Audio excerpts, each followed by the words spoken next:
Did you notice anything missing from up here? Yep, that's right. I relocated my remote control. Why? Because I seem to have remote control central out of control here. Isn't that ridiculous? I mean, I've got DVD player, TV, ceiling fan, and the little LED strip lights that are going to be around the inside here. Crazy, isn't it?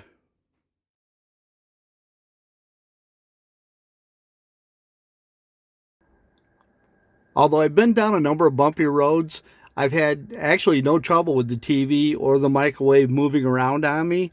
The microwave itself sits on some of that non-slip shelf liner that you've seen me use in the past, and it actually has stayed right in place. But I wanted to be proactive, and I really didn't want the microwave to end up on the floor or the TV swinging out at some point if I make a sharp turn. So I bought some D-rings and I mounted them on either side of both appliances. And as you can see, the bungee cord is attached to the TV. I still have to get one for the microwave, and that will just ensure that they stay right where they're supposed to stay. And as I mentioned in my previous video, now it's time to try to prepare this opening of my sink cabinet for sliding doors. So I got out the yardstick, I measured the width, and I got out my tracks. And it's recommended by the manufacturer that you actually use pruners to cut the plastic track. If you try to use anything else, you run the risk of shattering, cracking, or breaking the plastic instead of getting a clean cut. And you might notice that the upper track is thicker than the bottom track, and the purpose of that is to give room for whatever panel you're going to use, whether it's plastic or wood, to slide up into the upper track enough so you can get the bottom of the door material into the bottom track, and then it will slide freely back and forth in place. And likewise, if you ever need to remove the door panel, it will allow you to lift the panel up into the upper track. There'll be a little bit more room there, and you'll be able to slide it out from the bottom track and then remove the panel. I took my pruning shears, and surprisingly, it actually cut this quite well. I had a little bit of trouble at first because the pruners didn't open up to, this thicker top portion, but it actually fits in.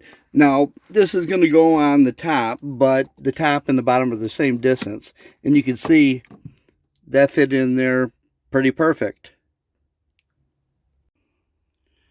The tracks do come with a piece of plastic on them to protect the finish, and all you have to do is peel it off.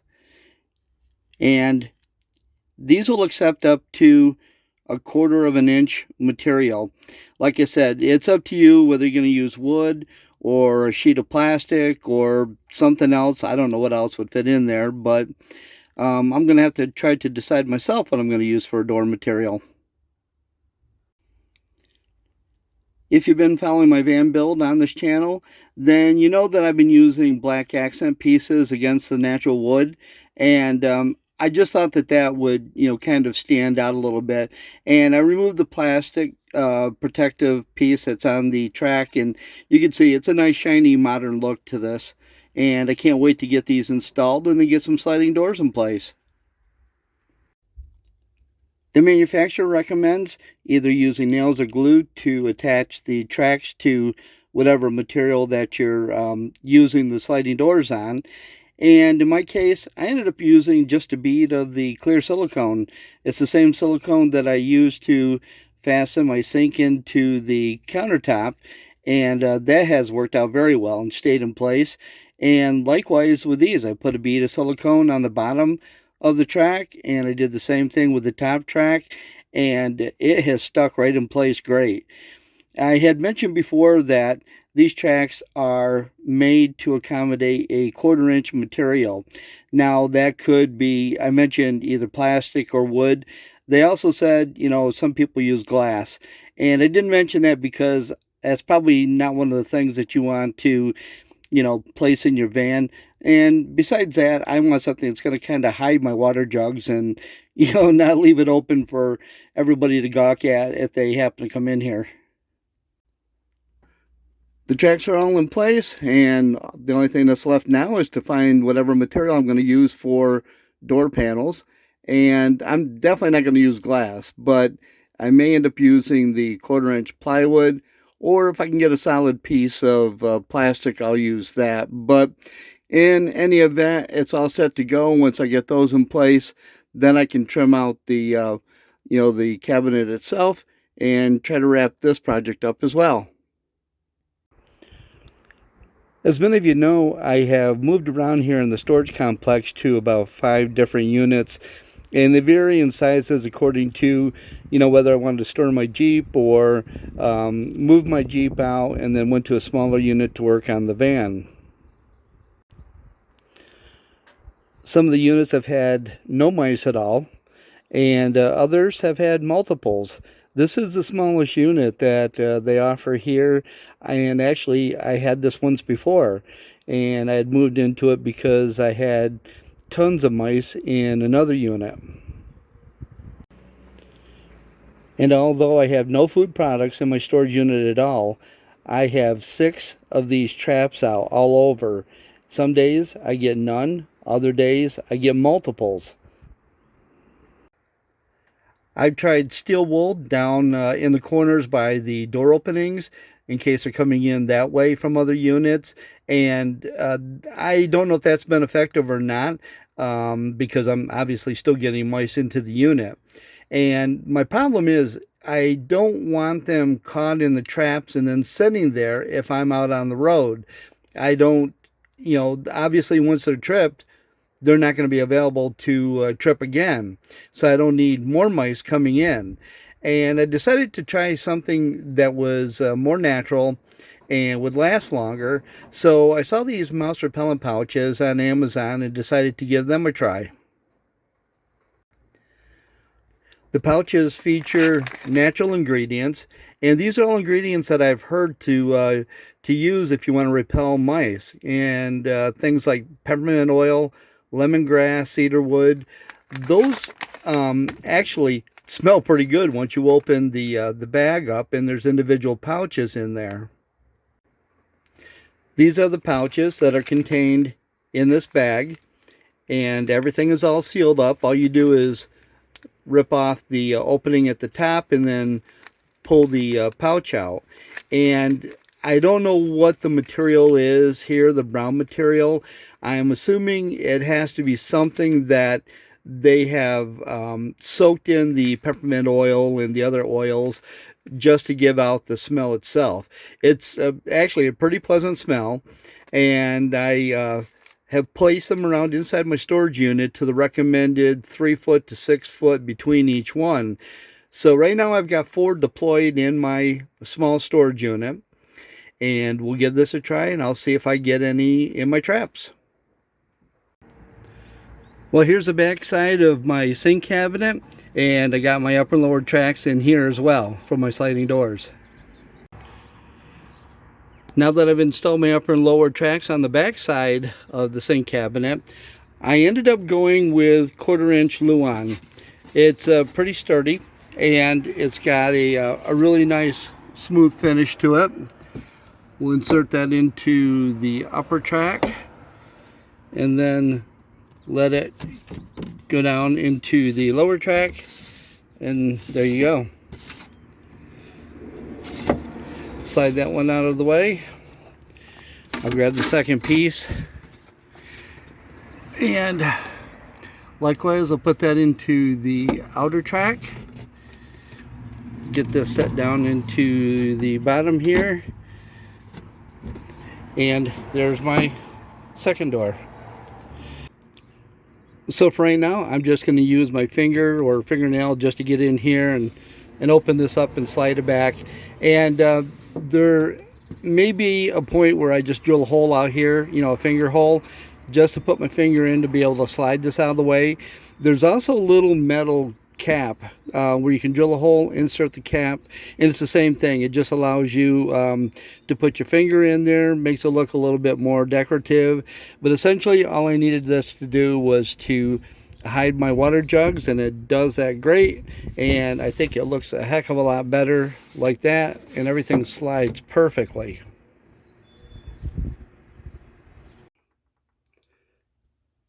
Boy, I like the look of that. That came out really nice. Now the front and back has doors. Everything is closed up.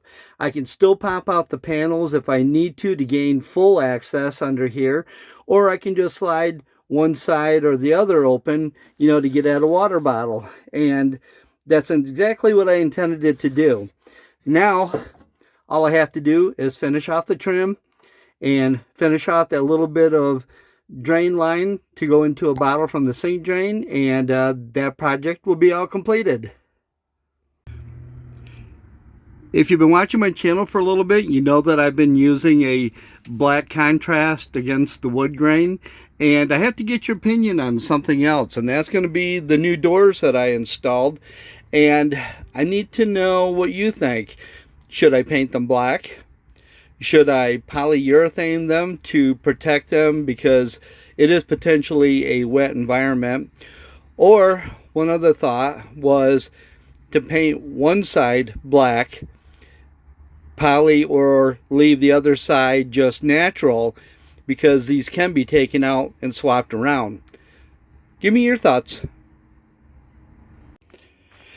And guess what else I can finish up today? The projects are just moving along with this nice weather. I finally took the same piece of Luan that I used for the doors, and that's what's going to top off my storage compartment back here, and that will allow me to reach in, grab the table, or grab the ladder, but I'll still be able to place plastic bins on top of that.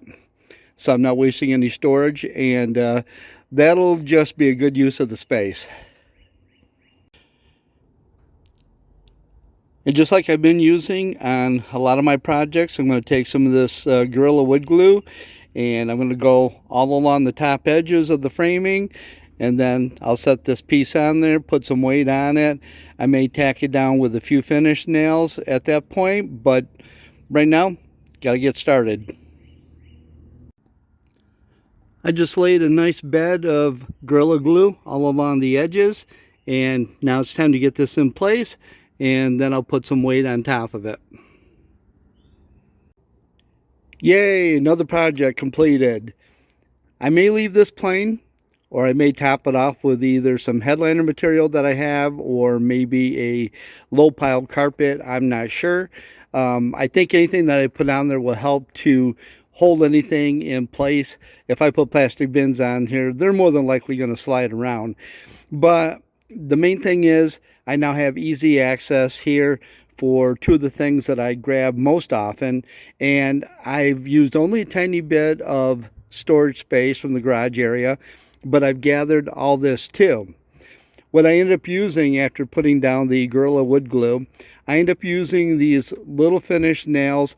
They're actually called panel nails because they have a ribbing or a rib design on the shank of the nail, so that when you nail these in, they grip and hold. Remember these mouse repellent pods that I got?